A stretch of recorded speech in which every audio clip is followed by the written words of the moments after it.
সালামু আলাইকুম। কানাডার ভিজিট ভিসা নিয়ে অত্যন্ত গুরুত্বপূর্ণ আজকের এই আলোচনায় আপনাদেরকে স্বাগত জানাচ্ছি। যারা কানাডায় নতুন করে ভিজিট ভিসায় আবেদন করবেন তাদের জন্যে এবং যারা অলরেডি কানাডার ভিসা পেয়েছেন সকলের জন্যেই আজকের আলোচনাটি অত্যন্ত গুরুত্বপূর্ণ। আজকের মূল আলোচ্য বিষয় হচ্ছে যে 10টি কারণে ভিজিট ভিসা পাওয়ার পরেও আপনার ভিসাটি ক্যান্সেল হয়ে যেতে পারে। রিসেন্ট টাইমে ইন্ডিয়া এবং নাইজেরিয়ার অনেক ব্যক্তিদের ভিসা ক্যান্সেল হয়েছে। অনেকে কানাডাতে এসে ল্যান্ড করার পরেও তাদেরকে বর্ডার সার্ভিস অফিসার যারা রয়েছে তাদেরকে আর এন্ট্রি করতে দেওয়া হয়নি। কোনো একটা রিটার্ন ফ্লাইটে তাদেরকে ব্যাক করতে বলা হয়েছে বা ব্যাক করাইতে হয়েছে। অনেকে অটোমেটিক্যালি নোটিশ পেয়েছেন যে আপনার ভিসাটি ক্যান্সেল করা হলো। এই ঘটনাগুলো কেন ঘটতেছে এই বিষয়গুলো নিয়ে মূলত আমাদের আজকের আলোচনাটি সাজানো। এই জন্যে পুরো আলোচনাটি সবার জন্যই গুরুত্বপূর্ণ। আশা করছি এই তথ্যগুলো ভালো করে জানবেন, বিশ্লেষণ করবেন, উপকৃত হবেন। 10 reasons for Canada visitor visa cancellation and how to avoid them। তো যে 10টি কারণে আপনাদের ভিজিট ভিসা পাওয়ার পরেও সেগুলো ক্যান্সেল হতে পারে এবং সেগুলোকে অ্যাভয়েড করার জন্যে কি পলিসি বা কি করলে আপনি সেগুলোকে অ্যাভয়েড করতে পারেন সেই বিষয়গুলো স্টেপ বাই স্টেপ আমরা কথা বলবো। তো অলরেডি যারা ভিসা পেয়েছেন, যারা কানাডা থেকে শুনতেছেন, যাদের আত্মীয় স্বজন কানাডাতে ভিজিট ভিসা নিয়ে আসতেছেন, অলরেডি একাধিকবার ট্রাভেল করেছেন, পরবর্তী কোনো ট্রাভেল করবেন, সেক্ষেত্রেও এই বিষয়গুলো ভালো করে খেয়াল করতে হবে। কারণ এই ধরনের বিষয়গুলো ঘটনাগুলো আগে ঘটতো না, রিসেন্ট টাইমে এই ঘটনাগুলো অনেক ঘটতেছে। কারণ সাম্প্রতিক সময় আপনারা জানেন যে থার্ড ওয়ার্ল্ড কান্ট্রিগুলো থেকে যে সমস্ত অ্যাপ্লিকেন্টরা ভিসার আবেদন করে, যে পারপাসে তারা কানাডাতে আসার কথা বলে, পরবর্তীতে তারা ওই পারপাসে তারা থাকে না, এসে চলে যায় না, থেকে যায় বা আরও অন্যান্য সমস্যাগুলো তারা তৈরি করেছে। নিজেদের সুযোগগুলো তারা নিজেরাই নষ্ট করেছে, যার কারণে কানাডা গভর্নমেন্ট এখন অনেক কেয়ারফুল হয়েছে। তাদের অফিসারদেরকে আলাদাভাবে ইনস্ট্রাকশন দেওয়া হয়েছে বিষয়গুলো যাচাই বাছাই করার জন্যে। তো ভিসা পাওয়া মানেই কানাডাতে এন্ট্রি করা এত সহজ না বর্তমান সময়ে। যারা রিয়েল অ্যাপ্লিক্যান্ট তারা হয়তো অনেকে হ্যারাসমেন্টের শিকার হচ্ছেন, তাদের মধ্যেও অনেককে হয়তো ফিরে আসতে হচ্ছে কানাডাতে না ঢুকে। তো এই জন্যে বিষয়গুলো আপনাদেরকে সাবধানতার সাথে ডিল করতে হবে এবং এখানে আপনার অত্যন্ত বিচক্ষণতার সাথে অ্যান্সারগুলো দিতে হবে। Canada can cancel a valid visitor visa already stamped on your passport for one reason or another that may justify doing so। তো আপনার পাসপোর্ট রিকোয়েস্ট এসেছে, পাসপোর্টে ভিসা স্ট্যাম্পিং হয়েছে, আপনি হাতে পাসপোর্ট পেয়েছেন, অনেক টাকা দিয়ে এয়ার টিকিট করেছেন, কানাডাতে যাবেন, এরপরেও আপনার দেখা গেল যে কোনো কারণে ভিসাটা ক্যান্সেল হয়ে গেল, অথবা সেই এয়ার টিকিট করে আপনি কানাডাতে পৌঁছে গেলেন, পৌঁছে যাওয়ার পরে আপনাকে আর ঢুকতে দিল না। এই ধরনের ঘটনাগুলো চলেছে, ঘটতেই পারে। A visitor visa is given for foreign nationals to visit family or friends or for business purpose and is usually valid for 10 years or until the expiration of your passport। তো ভিজিট ভিসার মেয়াদ যেটা থাকে, যে যদি কারো 10 বছর মেয়াদি পাসপোর্ট থাকে তাহলে 10 বছর পর্যন্ত ইউজুয়ালি দেওয়া হচ্ছে। এরপরে কারো পাসপোর্টের মেয়াদ যদি কম থাকে তাহলে যে পর্যন্ত পাসপোর্টের মেয়াদ সে পর্যন্ত দেওয়া হচ্ছে, অথবা কারো যদি আগে বায়োমেট্রিক দেওয়া থাকে, 5 বছর আগে আপনি বায়োমেট্রিক দিয়েছেন, নতুন করে আবেদন করেছেন, তাহলে বায়োমেট্রিকের মেয়াদ যেহেতু 10 বছর, তো অলরেডি 5 বছর শেষ, আরও 5 বছর আছে, তো আপনার ভিজিট ভিসার মেয়াদের পরিমাণও হবে 5 বছর। তো এই বিষয়গুলো এইভাবে আর কি সমন্বয় করা হয়। At a time, a visitor is allowed to stay for up to 6 months। আপনারা জানেন যে ভিজিট ভিসা নিয়ে কানাডাতে আপনি 6 মাস পর্যন্ত থাকতে পারেন, with the option to extend the stay by applying for an extension based on a valid reason। তো উপযুক্ত কারণ দেখাতে পারলে আপনি 6 মাসের বেশিও স্টে করতে পারবেন, সেটারও সুযোগ রয়েছে। Canada has been a sought-after destination for travelers worldwide, but recently reports are surfacing that the IRCC is cancelling the existing valid visitor visa for many foreign nationals. তো যে কথাটা একটু আগে বলেছিলাম যে অনেক ফরেন ন্যাশনালসদেরই তারা অনেকগুলো কারণে ভ্যালিড ভিসাগুলো রিফিউজ করতেছে, সেগুলোই মূলত আমাদের আজকের আলোচ্য বিষয়। This is within a preview of the RCC role and the issuance of a visitor visa does not guarantee that you will be allowed to enter Canada every time your visa is still valid. Visa থাকলেই আপনি প্রত্যেক বছর যে আপনি কানাডাতে entry করতে পারবেন তা না। এমন হয়েছে 10 বছরের ভিসা পেয়েছেন, আপনি অলরেডি একবার দুইবার কানাডা ভিজিট করে এসেছেন, এরপরেও থার্ড টাইমে যখন গেছেন বা সেকেন্ড টাইমে আপনি গেছেন, ফার্স্ট টাইমে যাচ্ছেন, তখন আপনার ভিসাটি ক্যান্সেল করে দিতে পারে। এই ইখতিয়ার ইমিগ্রেশন অফিসারদেরকে দিয়ে দেওয়া হয়েছে। Various circumstance can lead to the cancellation of an existing visitor visa or you can even deny the entry at the port of entry if a CBSA officer finds the purpose of the visit or any other reason to do so. তো অফিসারদেরকে এই ক্ষমতাগুলো দেওয়া হয়েছে, তারা এখানে আপনার ব্যাপারে সিদ্ধান্ত নিতে পারবে। This applies even if you previously entered Canada, যেটা একটু আগে আমি বললাম। Understanding the reasons behind visitor visa cancellations is crucial for maintaining compliance and ensuring a smooth travel experience. তো এটার জন্য যে বিষয়গুলো আপনাকে মেনটেন করতে হবে সেগুলোই আমরা এখানে 10টি রিজনকে আইডেন্টিফাই করে আপনাদের সামনে এই তথ্যগুলো এনেছি। প্রথম যে রিজন সেটা হচ্ছে মিস রিপ্রেজেন্টেশন অ্যান্ড ফ্রড। তো মিসরিপ্রেজেন্টেশন বলতে বুঝতে পারতেছেন যেটা প্রেজেন্টেশন করার কথা না, আপনি ভুলভাবে প্রেজেন্ট করেছেন, সেটি হচ্ছে মিসরিপ্রেজেন্টেশন। এটা অনেক সময় ইন্টেনশনাল হয়ে থাকে, অনেক সময় আনইনটেনশনালও হয়ে থাকে। আপনি হয়তো একটি কাজ করতেছেন, অ্যাপ্লাই করতেছেন, বুঝতেছেন না কোন জায়গাতে ইয়েস আর কোন জায়গাতে নো দিতে হবে, জাস্ট একটা ইয়েস আর নো, এটাও একটা মিসরিপ্রেজেন্টেশন। এটার কারণে আপনার ভিজিট ভিসা রিফিউজ হতে পারে। Misrepresentation includes providing false information or concealing relevant facts there during the visa application process that result in a visa approval. তো আপনি কোনো তথ্য গোপন করে আপনি এমন তথ্য দিলেন যেটার মাধ্যমে আপনার ভিসা অ্যাপ্রুভ হয়েছে, যে তথ্য আপনি গোপন করেছেন সেটা যদি পরবর্তী সময়ে ইমিগ্রেশন অফিসারদের জাস্টিফিকেশনে চলে আসে যে আপনি কোনো একটা বিশেষ তথ্য গোপন করেছেন, ইয়েসের জায়গায় নো দিয়েছেন, নোর জায়গায় ইয়েস দিয়েছেন, এই ধরনের বিষয় যদি ফাইন্ড আউট হয় তখন আপনার ভিসা অ্যাপ্রুভ হওয়ার পরেও তারা একটা নেগেটিভ ডিসিশন আপনাকে দিতে পারে। However if RCC letter on finds about this then they immediately cancel visa and ban for entering Canada for up to 5 years. তো এই ক্ষেত্রে আপনার শুধু ভিসা ব্যানই করবে না, 5 বছরের জন্য আপনাকে কানাডাতে আসার ক্ষেত্রে আপনাকে রিফিউজ করবে বা রিজেক্ট করবে। তো এটা একটা মেজর ইস্যু অবশ্যই। তো এই ক্ষেত্রে আপনি কিভাবে করলে আপনার এই সমস্যাগুলো হবে না, যারা নতুন আবেদন করবেন তারা খেয়াল করুন, যারা ভিসা পেয়েছেন তারাও খেয়াল করুন। এখানে সলিউশনের ক্ষেত্রে নাম্বার 1 বলা হচ্ছে বি অনেস্ট অ্যান্ড অ্যাকুরেট, 2 নম্বর বলা হচ্ছে submit genuine documents. Be honest and accurate, always provide truthful and accurate information in your visa application. Double check all documents for errors. তো আপনার ডকুমেন্টের সাথে আপনার ইনফরমেশনের যাতে মিল থাকে এই বিষয়টি খেয়াল করবেন। আপনার ফর্ম যখন ফিল আউট করা হয় তখন অনেক ধরনের তথ্য দেওয়া হয়। কভার লেটার, এফিডেভিট যখন করা হয় যদি কেউ করেন, এগুলো সেখানে যে তথ্যগুলো আপনি দিচ্ছেন সেটার সাথে আপনি যে সাপোর্টিং ডকুমেন্ট দিচ্ছেন, আপনার বিজনেস রিলেটেড ডকুমেন্ট বা এনি কাইন্ডস অফ ডকুমেন্ট, আপনার প্রফেশনাল ডকুমেন্ট হতে পারে বা সিভিল স্ট্যাটাস ডকুমেন্ট হতে পারে, এই তথ্যগুলোর সাথে আপনার তথ্যগুলোর সাথে ডকুমেন্টের যে তথ্য সেগুলোর যদি কোনো মিসম্যাচ থাকে সেগুলোতে সমস্যা হতে পারে, আনইনটেনশনালি এই ধরনের প্রবলেম হতে পারে, এই জন্য কেয়ারফুল হতে হবে। আবার ইচ্ছা করে আপনি কোনো একটি তথ্য আপনি লুকালেন, যে ওখানে একটা অপশন আছে আপনি জীবনে কখনো অ্যারেস্ট হয়েছেন কি না, আপনি দিলেন নো। এখন দেখা গেলো যে ইমিগ্রেশন অফিসার গুগল করলে বা সামহাও তাদের যে অনেক ধরনের অ্যাডভান্স অপশন রয়েছে, তারা পেলো যে আপনি অ্যাকচুয়ালি পলিটিক্যাল গ্রাউন্ডে যে কোনো গ্রাউন্ডে একসময় অ্যারেস্ট হয়েছিলেন।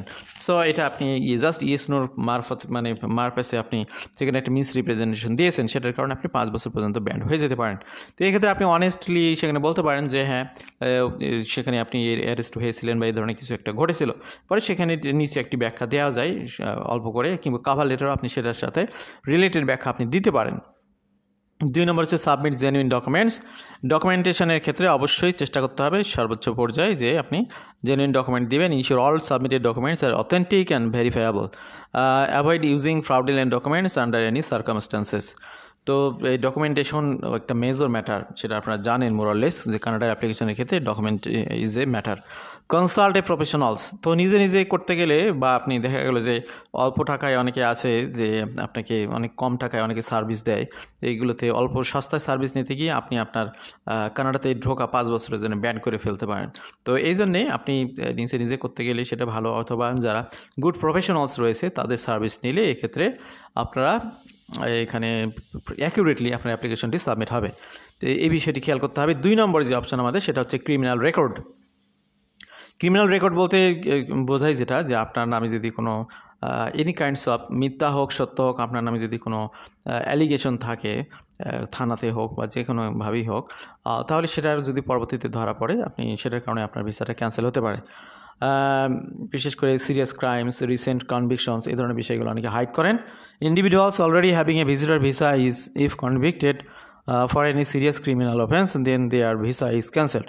দেখা গেলো যে আপনার ভিজিটার ভিসা আছে 5 বছরের 10 বছরের, আপনি কানাডায় ঘুরেও আসছেন, পরবর্তীতে আপনি একটি পলিটিক্যাল মামলা বা যে কোনো একটা কারণে আপনি দেখা গেলো কোনো একটা ক্রাইমে জড়িয়ে পড়েছেন ইচ্ছায় অনিচ্ছায়, সেই বিষয়টি যখন সামনে চলে আসবে তখন আপনার ভিসাটি ক্যান্সেল হয়ে যাবে। সলিউশন, এই প্রবলেমগুলো কীভাবে আপনি অ্যাভয়েড করতে পারেন? Disclose criminal history, be transparent about any criminal record during the application process and provide proof of rehabilitation। তো কারো যদি আগের কোনো আপনার প্রিভিয়াস হিস্ট্রি থাকে যে কোনো একটা আপনি ক্রাইম করেছেন, হয়তো কিছুদিন জেল বা যে কোনো একটা দণ্ডিত ছিলেন, পরবর্তীতে সেখান থেকে আপনি ফিরে আসছেন, সেখান থেকে আপনার রিহ্যাবিলিটেশন হয়েছে, রিকভারি হয়েছে, সেটার জন্য একটা আপনার দেশের লয়ারের মাধ্যমে একটি লেটার নেবেন, রিহ্যাবিলিটেশন লেটার বা প্রুফ অফ রিহ্যাবিলিটেশন যেটাকে বলা হয়, সেটা কানাডার কোনো লয়ারের মাধ্যমে নিতে পারেন। তো এগুলো করলে আপনার পরবর্তীতে আপনার বিষয়টি আপনার মিটিগেট হবে, সেখান থেকে আপনি বের হয়ে আসতে পারবেন। Obtain legal advice if you have a criminal record, consult with immigration lawyer to understand your options. তো আমি যেটা একটু আগে বলেছি সেটা এখানে চলে এসেছে। Rehabilitation, in some cases applying for criminal rehabilitation can help overcome ইনঅ্যাডমিসিবিলিটি issues. 3 নম্বর যে কারণে আপনার অ্যাপ্লিকেশনটি আপনার ভিসাটি রিফিউজ হতে পারে, previous immigration violations. A history of immigration violations such as overstaying, a previous visit or providing false information can result in visa cancellation. এখন দেখা গেল যে আপনি 10 বছরের জন্য ভিসা পেয়েছেন, চলে গেছেন কানাডাতে, কোনো কারণে 6 মাসের অধিক সময় স্টে করে ফেলেছেন, সেটা আপনার ইলিগাল স্টে হয়ে গেছে, অথবা স্টুডেন্ট হিসেবে গেছেন, আপনার স্টাডি পারমিট কখন মেয়াদ শেষ হয়ে গেছে খেয়াল করেন নাই, আপনি ওভার স্টে করে ফেলেছেন, অথবা অন্য কোনো মাধ্যমে কোনোভাবে আপনার এই ধরনের কোনো একটা ভুল হয়ে গেছে, তাহলে আপনি কোনো ফলস ইনফরমেশন দিয়েছেন, এই সমস্ত কারণে আপনার ভিসা আবেদনও যেমন ক্যান্সেল হতে পারে, ভিসা থাকলেও সেই ভিসাটি ক্যান্সেল হতে পারে। সলিউশন, এখান থেকে যেভাবে এটি অ্যাভয়েড করতে পারেন, maintain compliance, always adhere to visa regulations and respect the terms of your stay. Rectify past issues. If you have previous violations, consult an immigration professionals to address and rectify these issues before reapplying. তো আপনার যদি previously কোনো একটা matter থাকে, তাহলে নতুন অ্যাপ্লিকেশনের ক্ষেত্রে অবশ্যই আপনি কোনো ইমিগ্রেশন প্রফেশনালের সাথে কথা বলে নতুন করে আবেদন করবেন, যাতে করে আপনার বিষয়গুলোকে অ্যাড্রেস করে আপনি রিঅ্যাপ্লাইটা করতে পারেন। Document compliance, keep record of your compliance with immigration laws such as proof of departure from Canada. তো আপনি ভিজিটর ভিসা আবেদন করেছেন, যেহেতু আপনি টেম্পোরারি রেসিডেন্ট হিসেবে যাচ্ছেন, যে আপনি যে ফেরত আসবেন সেটার জন্য প্রুফ আপনাকে সাথে রাখতে হবে, তো সেটার মাধ্যমে আপনি কিন্তু রিকভারি পেতে পারেন। Purpose of visit and return ticket, অনেকেই পারপাস অফ ভিজিট দিয়ে থাকেন যে আমার ছেলে আছে, মেয়ে আছে, তাদেরকে দেখতে যাব, আমার বোন আছে, any kinds of close relatives তারা থাকলে সেই রেফারেন্সে আপনি ফ্যামিলি ভিজিটের জন্য আপনি ভিজিট ভিসা নিতে পারেন। অথবা দেখা গেল কেউ নাই, আপনি কানাডাতে অ্যাকচুয়ালি ঘুরতে আসবেন, নায়াগ্রা ফলস দেখবেন, তারপরে এখানে আরও অনেক ভিজিটেবল আপনার এখানে ট্যুরিজম প্লেস রয়েছে, সেগুলো আপনি ভিজিট করবেন। তো সেক্ষেত্রে আপনার সেই রেফারেন্সে আবেদন করেছেন, কিন্তু আপনি যখন কানাডাতে ল্যান্ড করতেছেন সেটার সাথে যদি আনুষঙ্গিক তথ্যগুলো মিলে না যায়, দেখা গেলো আপনি হোটেল বুকিং দিয়ে আবেদন করেছেন, ভিসা হয়েছে, হোটেল বুকিং ক্যান্সেল করেছেন, ওকে, সেই সময় হয়তো আপনি একই ডিউরেশন আসতে পারেন না, কিন্তু পরবর্তীতে যখন কানাডাতে আসবেন অবশ্যই একটা হোটেল বুকিং থাকাটাই স্বাভাবিক, যে আপনি যেহেতু ঘুরতে আসতেছেন। যদি রিলেটিভসের বাসায় বসেন, দ্যাট ডিফারেন্ট ইস্যু, তার নাম, নাম্বার, অ্যাড্রেস অবশ্যই সাথে রাখতে হবে। ইমিগ্রেশন অফিসার তাদেরকে ফোন দিতে পারে, তারা এখানে যদি সন্তোষজনক অ্যান্সার দেয় তাহলে আপনি হয়তো পেয়ে যাবেন। The purpose of visit mention in your initial application, তো আপনার শুরুতে যে অ্যাপ্লাই করেছিলেন সেখানে যে পারপাসটা মেনশন করা আছে সেই পারপাসটাকে ঘিরেই আপনার ভিজিটটা হওয়া উচিত। If you do not have a return ticket in alignment with the number of days you initially requested the visa for। তো এখানে আরেকটি বিষয় আমি বলি, দেখুন যে আপনি বলেছিলেন 10 দিনের জন্য কানাডাতে আসবেন, ডিসেম্বর মাসে আপনি ধরেন যে লাস্ট 10 দিনে ঘুরবেন, সেখানে কানাডাতে ক্রিসমাস সেলিব্রেশন করবেন, 31st সেলিব্রেশন করবেন, ওকে, সেটা রেফারেন্সে আপনি অ্যাপ্লাই করলেন, ভিসা পেলেন, আপনি যখন ঢুকতেছেন কানাডায়, ওকে, সে আপনি একটা এয়ার টিকিট নিয়ে ঢুকতেছেন, অলরেডি চলে গেছেন, তো এখন আপনি 10 দিনের জন্য গেছেন, অবশ্যই আপনার একটা রিটার্ন টিকিট থাকার কথা। তো আপনি এখন বলবেন যে ভাই আমি তো আসলে যাচ্ছি, ওখানে ঢুকবো, এরপরে তো আমি আসলে আসবো না, আমার রিলেটিভস রয়েছে, আমি তো ওখানে থেকে যাব, আমি চেষ্টা করব। ওই যে আপনি বলেছিলেন না যে আপনার 28শে আগস্ট কি 28শে ফেব্রুয়ারি পর্যন্ত সুযোগ রয়েছে কাজের, তো আমি তো ওখানে থেকে যাব, চেষ্টা করব জবের। হ্যাঁ, এটা হতে পারে, কিন্তু এই ধরনের ইন্টেনশন যদি আপনি ওখানে দেখান, আপনার শুরুতে যে অ্যাপ্লাই করেছিলেন সেখানে তো এই ধরনের কথা বলেননি, আপনি বলেছিলেন 10 দিন যাবেন ঘুরতে, তো সেটার সাথে তো মিলতেছে না। তো তখন কী করবে, আপনার ক্যান্সেল করে দিবে ভিসা, তো আপনাকে ফেরত পাঠাবে। তো সেক্ষেত্রে আপনি কী করবেন, মনের মধ্যে আপনি যে কথাগুলো চিন্তা করছেন ওকে করতে পারেন, কিন্তু আপনি একটা রিটার্ন টিকিট বুকিং দিয়ে যেতে পারেন, অথবা যেহেতু টিকিটের বুকিং ক্যান্সেল হয়ে যায় সেক্ষেত্রে প্রয়োজনে টাকা পয়সা একটু ড্যামারেজ দিয়ে হলেও একটা টিকিট নিয়ে রাখতে পারেন, যদি মনে করেন যে এই পারপাসে কোনো প্রশ্ন হতে পারে। যে আমি বিষয়টা আপনাদেরকে খোলাসা করলাম। এরপরে আপনি কানাডাতে এন্ট্রি করার পরে কিছু ড্যামারেজ দিয়ে হলেও আপনি টিকিটটা ক্যান্সেল করে নিতে পারেন যদি সেই সুযোগ থাকে। আর যদি আপনি স্টে করতেই চান তাহলে এটা আপনার লস প্রজেক্টের মধ্যে নিতে হবে, কিছু করার নেই। কারণ হচ্ছে যদি আপনার রিটার্ন টিকিট না দেখে আপনি যেহেতু পারপাস অফ ভিজিট দেখাচ্ছেন ট্যুরিজম, তো আসলে ইমিগ্রেশন অফিসার বিশ্বাস করবে না যে আপনি অ্যাকচুয়ালি ফিরে আসবেন। তো আপনি থেকে যাওয়ার একটা টেন্ডেন্সি তারা খুঁজে পাবে। আপনার ভিসা তো পেয়ে গেছেন, আপনার এন্ট্রিটা ডিনাই করতে পারে, ভিসাটাও ক্যান্সেল করতে পারে। এখানে সলিউশন হিসেবে B consistent, always be consistent with your purpose of visit during the first time as it was mention in your initial application to get visitor visa. আমি যেটা বললাম যে অ্যাপ্লিকেশনের সময় যে কথাগুলো বলেছেন সেটার সাথে মিল রেখে আপনার অ্যান্সারগুলো দিতে হবে, অ্যাক্টিভিটিসগুলো, আপনার প্ল্যানগুলো সেভাবে সাজাতে হবে, ট্যুর প্ল্যানগুলো। তাহলে এখানে তারা অফিসার বিশ্বাস করবে যে আপনি টু দ্য পয়েন্টে রয়েছেন। রিটার্ন টিকিট যেটা আমি একটু আগে বললাম, নতুন করে বলতে চাচ্ছি না, যে রিটার্ন টিকিটটা আপনার এই ক্ষেত্রে হেল্প করবে। তারপর এখানে পড়ে শোনায়, take return ticket in accordance with the number of days you requested the visa for if this is your first visit. প্রথম ভিজিট হলে এই কাজটা আপনাকে এভাবে করতে হবে। Misleading examples, do not let yourself misled from hearsay example for someone telling that someone did not do this but still their visa is not cancelled or continues to travel to Canada. এখন দেখা গেলো আপনি কানাডাতে ঢুকছেন, আপনাকে immigration officer আটকাইছে, আপনি এখন বলতেছেন যে ভাই কিছুদিন আগে আমার একজন কাজিন এই ভিসাতে এভাবে ঢুকেছে, তো আমাকে কেন ঢুকতে দিবেন না, আমার ভিসা কেন ক্যান্সেল হবে, এই ধরনের কোনো বার্গেনে যদি আপনি যান তাহলে সেটার কারণে আপনার ভিসাটি ক্যান্সেল হতে পারে। আপনি অন্য কারো উদাহরণ এখানে দিতে পারবেন না, আপনার সিচুয়েশনের আলোকে আপনাকে ব্যাখ্যা দিতে হবে, স্যাটিসফ্যাক্টরি ব্যাখ্যা দিতে হবে। এই জন্য মিসলিডিং এক্সাম্পল দিলে আপনি ধরা খাবেন আরও বেশি। IRCC determination is based on several factors and varies from case to case basis on such a person might even got lucky that did not came under the scrutiny. অনেক সব ব্যক্তিরা যে এই ধরনের বিষয়গুলো ফেস করবেন তা কিন্তু না, অনেকে পার পেয়ে যেতে পারেন, কিন্তু যারা শুনতেছেন তাদের অনেকেই যে এগুলো ফেস করবেন না তা কিন্তু না। সুতরাং আপনার প্রশিক্ষণ বা আপনার প্রস্তুতি যদি কঠিনভাবে থাকে বা সর্বোচ্চ লেভেলে থাকে তা আপনি পার পেয়ে যাবেন, কিন্তু আপনার প্রস্তুতিতে যদি দুর্বলতা থাকে, মেন্টালিও আপনি অনেক উইকনেস নিয়ে ওখানে দাঁড়াবেন, আপনি দেখা গেলো একটা রিয়েল বিষয় ওখানে হাইড করে ফেলবেন কোনো কারণে, মেন্টালি উইকনেসের কারণে।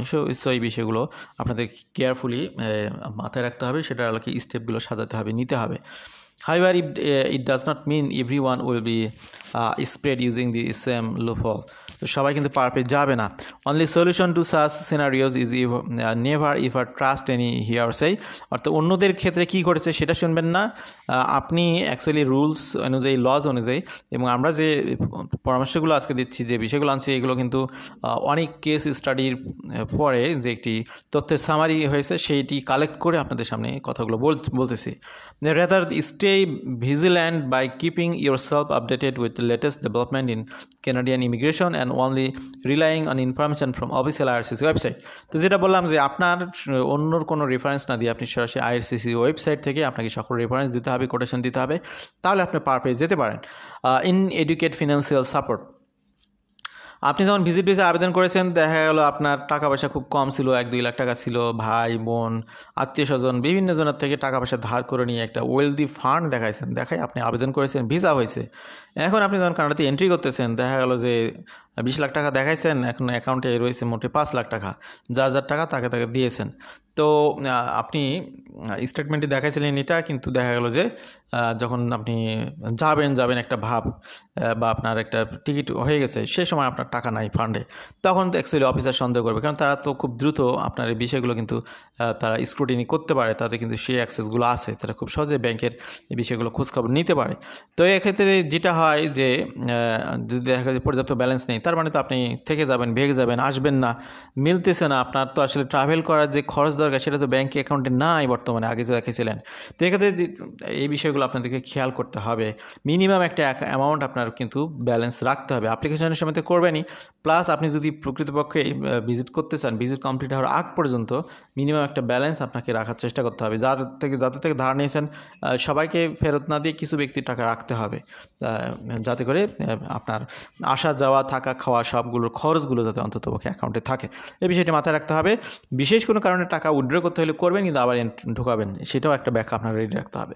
Solution: provide proof of fund. You must able to submit bank statement, employment letters or other documents providing you have sufficient funds after getting visa approval or even at the airport. তো আপনি এয়ারপোর্টে যখন যাবেন, তাহলে যে অ্যাকাউন্টগুলো দেখিয়ে আপনি ভিসার আবেদন করেছিলেন সেখানে যে পর্যাপ্ত টাকা রয়েছে সেটার জন্য একটা আপডেট স্টেটমেন্ট আপনি সাথে নিতে পারেন, যে আপনি তো 20 লাখ টাকা দেখাইছিলাম, এই যে দেখো 20 লাখ টাকার জায়গাতে আমার 18 লাখ টাকা আছে, 2 লাখ টাকা অ্যাকচুয়ালি টিকিট পারপাস আমার খরচ হয়েছে, তো এটাও তো এটার একটা যেহেতু পার্ট। অথবা 10 লাখ টাকা গেছে, 10 লাখ টাকা তো আপনার অ্যাকাউন্টে থাকবে, 10 লাখ টাকাতে আপনার হোটেল ভাড়া থাকা খাওয়া এগুলো হয়ে যাওয়ার কথা।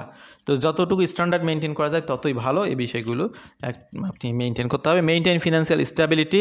Ensure you have enough savings to support your stay without needing public family friends, অর্থাৎ অন্য কারো সহযোগিতা ছাড়া আপনি ওখানে স্টে করতে পারবেন, ঘুরতে পারবেন, সেই পরিমাণ ফান্ড যাতে আপনার থাকে সবসময় যখন এন্ট্রি করবেন সেই সময়ও। Regular updates: if your financial situation change, update your financial documents and inform immigration authorities. তো আপনি যদি এই ধরনের আপনি যেটা আমি বলেছি অলরেডি চলে এসেছে, কেউ যদি আরও বেশি সতর্ক হতে চান, ওয়েব ফর্মের মাধ্যমে আপনি জানাতে পারেন যে ভাই আমি ভিসা টিসা পাইছি, আমি অ্যাকচুয়ালি আমার বিশেষ কারণে আমার ফিনান্সিয়াল কন্ডিশন চেঞ্জ হয়েছে, একটা জমি কিনেছি, একটা বাড়ি কিনেছি, এই জন্য টাকা কিছু কমে গেছে, তবে ঘোরাফেরার জন্য যে টাকা সেটা আমি পেয়ে যাচ্ছি বা পাবো যে সোর্স থেকে ইনকাম হয় সেগুলো থেকে, এই ধরনের একটা ব্যাখ্যা আপনি দিতে পারেন। Failure to prove intent to leave. তো এখানে একটা মেজর বিষয়, সেটা হলো যে আপনি যখন ঢুকবেন, ঢোকার সময় আপনাকে বলতে হবে, মানে উপযুক্ত কারণ দেখাতে হবে যে কেন আপনি কানাডা থেকে লিভ নেবেন, অর্থাৎ কানাডা থেকে আপনার দেশে আবার ফেরত আসতে হবে। এই বিষয়টি কিন্তু আগে আপনি প্রুফ দিয়ে, ব্যাখ্যা দিয়ে আপনি ভিসা অফিসারকে কনভিন্স করে ভিসা পেয়েছেন। তো এখন আপনি বর্ডারে যখন যাচ্ছেন তখনও এই ধরনের বিষয়ে ব্যাখ্যা দিতে হবে। এই ব্যাখ্যাতে কি বলতে হবে যে আপনি আপনার অবশ্যই 10 দিন পরে আপনার বিশেষ কোম্পানি মিটিং আছে, আপনি অফিসে চাকরি করেন বা আপনি বিজনেস করেন, আপনার বিভিন্ন ব্যস্ততা রয়েছে, সেগুলোর কিছু প্রুফ যদি সাথে থাকে নিয়ে যেতে পারেন, তাহলে এগুলো আপনার জন্য ভালো হবে। যে অ্যাসেট ভ্যালুয়েশন রিপোর্ট বা আপনার যে অ্যাসেট রয়েছে পর্যাপ্ত পরিমাণে, সেটার একটা ডকুমেন্ট সাথে থাকতে পারে, যেগুলো টেক কেয়ার করার জন্য আপনাকে ফেরত আসতে হবে। এই বিষয়গুলো আপনি অফিসারকে বোঝাতে পারেন। Solution: show strong ties, always be aware of what information has been provided in your application related to all such aspects. Travel history: maintain a positive travel history by respecting visa conditions in other countries as well. Supporting documents: you must have submitted letters from employers, school enrollment documents, property ownership proof of demonstrate you intend to return when you initially applied for visa. আমি যে বিষয়গুলো বললাম সেগুলো এখানে চলে এসেছে, একটু আগে আমি বাংলায় বলেছি এগুলো, যে আপনি ভিসা আবেদনের সময় যে অনেকগুলো ডকুমেন্ট দেখেছিলেন সাপোর্টিং, সেগুলো সাথে করে রাখতে পারেন, তবে অরিজিনাল ট্যাক্স পেপার সাথে রাখবেন না, সেটা আপনার জন্য রিস্কি হতে পারে, সেটা ফটোকপি নিতে পারেন। ব্যাঙ্ক স্টেটমেন্ট অরিজিনাল নেবেন, অ্যাসেট ভ্যালুয়েশন রিপোর্ট অরিজিনালটা নিতে পারেন, বা আপনি সিএ ফার্ম থেকে যদি অ্যাসেট ভ্যালুয়েশন করেন সেটা অরিজিনালটার সাথে নিতে পারেন বা ফটোকপি নিতে পারেন। পুরো ট্রাভেল হিস্ট্রি, যদি দেখা গেল যে ভিজিটর ভিসা আবেদন করেন, ভিজিটর ভিসাতে আবেদন করতেছেন, মানে এখানে কী কারণে ভিজিটর ভিসা আবেদন করেছে, কেউ যদি ট্যুরিজম পারপাসটা দেখান, তাহলে যদি অন্য কোনো ট্রাভেল তার না থাকে, তো এটা একটা ম্যাটার হতে পারে। সেক্ষেত্রে আপনার উপযুক্ত কারণ ব্যাখ্যা করতে হবে। যে ইমিগ্রেশন অফিসার আপনি বলতে পারেন যে দেখুন, আমি ছোটোবেলা থেকে শুনে আসতেছি কানাডার একটা one of the best country, অনেকেই যায় এখানে, নায়াগ্রা ফলস পৃথিবীর মধ্যে সবচেয়ে বড় ফলস, আমি অ্যাকচুয়ালি কানাডার এখান থেকে শুরু করতে চাই, এই জন্য আমার অন্য কান্ট্রিতে ঘোরাফেরা নাই, তারপর আপনি অন্য বা 1-2টা কান্ট্রি আছে, কিন্তু আমি কানাডাতে এই জন্যই এসেছি এবং এখানে ঘুরে ফিরে আমি আবার ফেরত যাব। এইভাবে আপনাকে সুন্দরভাবে ব্যাখ্যাগুলো দিতে হবে এবং এই ব্যাখ্যাগুলো আপনি অ্যাপ্লিকেশনের সময় দিতে পারেন, আবার যখন ভিসা পেয়ে যখন যাচ্ছেন তখনই দিতে পারেন, তা না হলে কিন্তু এইটার গ্রাউন্ডে আপনার ভিসাটি ক্যান্সেল করে দিতে পারে। Maintain positive records, always comply with the terms of your visa in other countries. এবং অন্যান্য কান্ট্রির সাথে আপনার যে টার্মস কন্ডিশনগুলো রয়েছে বা যে ভিসাগুলো পেয়েছেন সেগুলো টার্মস কন্ডিশনগুলো মেনটেন করার চেষ্টা করবেন, সেগুলো তারা খেয়াল করবে। Explain previous issues, if you have past issues provide explanation and evidence of compliance in subsequent travels. Consistent compliance, demonstrate consistent adherence of visa regulation in all your travels. তো আপনার কোনো ধরনের দুর্বলতা, সমস্যা, এই ধরনের কোনো বিষয় থাকলে এগুলো নিয়ে একটা ব্যাখ্যা আপনি রেডি রাখবেন। সিকিউরিটি কনসার্নস, যদি কোনো ভিজিটর কানাডাতে এন্ট্রি করার সময় মনে হয় যে এই ব্যক্তি বর্তমানে সিকিউরিটি প্রবলেম ক্রিয়েট করতে পারে, তাহলে তাকে তার ভিসাটা রিফিউজ হতে পারে। কি আরও উদাহরণ দিলে আপনি আমরা থার্ড ওয়ার্ল্ড কান্ট্রিগুলোতে যে বিভিন্ন পলিটিক্যাল সমস্যা হচ্ছে, দেখা গেলো এই সমস্ত কারণে অনেকেই পালিয়ে কানাডাতে চলে আসতেছেন। সেই বিষয়গুলো নিয়ে যদি উপযুক্ত কারণ কেউ না দেখাতে পারে, ভিসা থাকার পরেও অনেকের ভিসাগুলো ক্যান্সেল হতে পারে। তো visitor visa holder becomes a part of begin ties with designated terrorist গ্রুপকে যদি প্রমাণ হয় যে তিনি কোনো টেররিজমের কাজ করেছেন, তাহলেও তার ভিসাটি ক্যান্সেল হতে পারে, তাকে ফেরত পাঠাতে পারে। Clear records, provide clear information. Solution ওই সিকিউরিটির ক্ষেত্রে, ensure you have a no involvement in activities that threaten national security or public safety. আপনি যখন ভিসা হয়ে যাবে তখন পারলে একটা পুলিশ ক্লিয়ারেন্স সার্টিফিকেট নিয়ে নিতে পারেন, খুব বেশি খরচ হবে তা না, যেহেতু অনেক কষ্ট করে ভিসা পেয়েছেন। সিকিউরিটির বিষয়ে যাতে আপনাকে নিয়ে কোনো টেনশন না থাকে কানাডা গভর্নমেন্টের, আপনি সেক্ষেত্রে পুলিশ ক্লিয়ারেন্স একটা সার্টিফিকেট নিতে পারেন। Provide clear information, submit all record documents including police clearance certificate to prove you is pose no security risk, যেটা আমি একটু আগে বললাম। চেঞ্জেস ইন সার্কামস্ট্যান্সেস, আপনি ভিজিট ভিসা অ্যাপ্লাই করার সময় আপনার ফ্যামিলির পরিবর্তন, দেখা গেলো যে একটা পরিবর্তন হলো, কোনো একটা দুর্ঘটনায় আপনার পরিবারের ফ্যামিলি মেম্বার হয়তো কেউ নাই, বা দেখা গেলো নতুন করে বিয়ে শাদী করেছেন, কেউ অ্যাড হয়েছে। তো এই যে আপনার একটা চেঞ্জিং সার্কামস্ট্যান্সেস হচ্ছে, বিষয়গুলো আপনার সাথে একটি ব্যাখ্যা আকারে সাথে করে নিয়ে রাখবেন। যদি অফিসার আপনাকে জিজ্ঞেস করে যে তোমার তো সিকিউরিটি সিস্টেম আপনার স্ট্যাটাস চেঞ্জ হয়েছে, তখন আপনি ব্যাখ্যাটা দেখাইলে তারা সেখানে স্যাটিসফাই হতে পারে। অথবা ওয়েব ফর্মের মাধ্যমেও, এটা যদি কোনো অ্যাপ্লিকেশন রানিং থাকে ওই ফর্মের মাধ্যমে বিষয়গুলো জানাতে হবে যাতে তার অ্যাপ্লিকেশনটা রিফিউজ না হয়। Inform authorities, provide documentation, maintain consistency.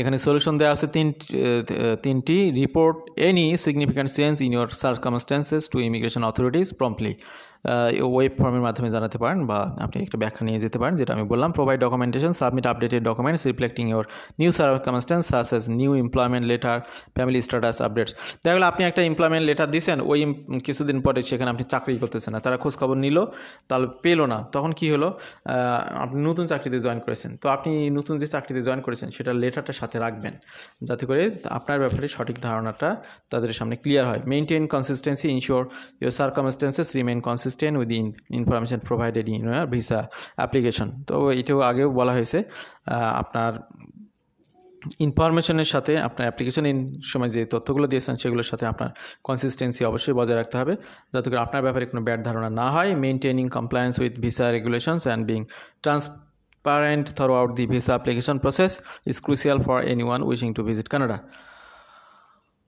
Understanding the reasons why a visa can be cancelled helps visitors avoid common pitfalls and ensures a smooth and enjoyable stay in Canada. By being aware of the potential issues and taking proactive steps to address them, visitors can better protect their visa status and enjoy their time in Canada without complications. তো আমাদের আলোচনা যারা শুনলেন এতক্ষণ ধরে, সবার প্রতি কৃতজ্ঞতা জানাচ্ছি। যারা ভিজিটর ভিসার আবেদন করতে যাচ্ছেন তাদের জন্যই আলোচনাটি অনেক সহায়ক হবে, সার্বক্ষণিক বা আপনার সর্বাঙ্গীন প্রিপারেশনের জন্য আগে পরে কী ধরনের প্রস্তুতি রাখবেন, এবং যারা অলরেডি ভিসা পেয়েছেন তাদের জন্য অনেক হেল্পফুল হবে। ভালো থাকবেন সবাই, আল্লাহ হাফিজ, আসসালামু আলাইকুম।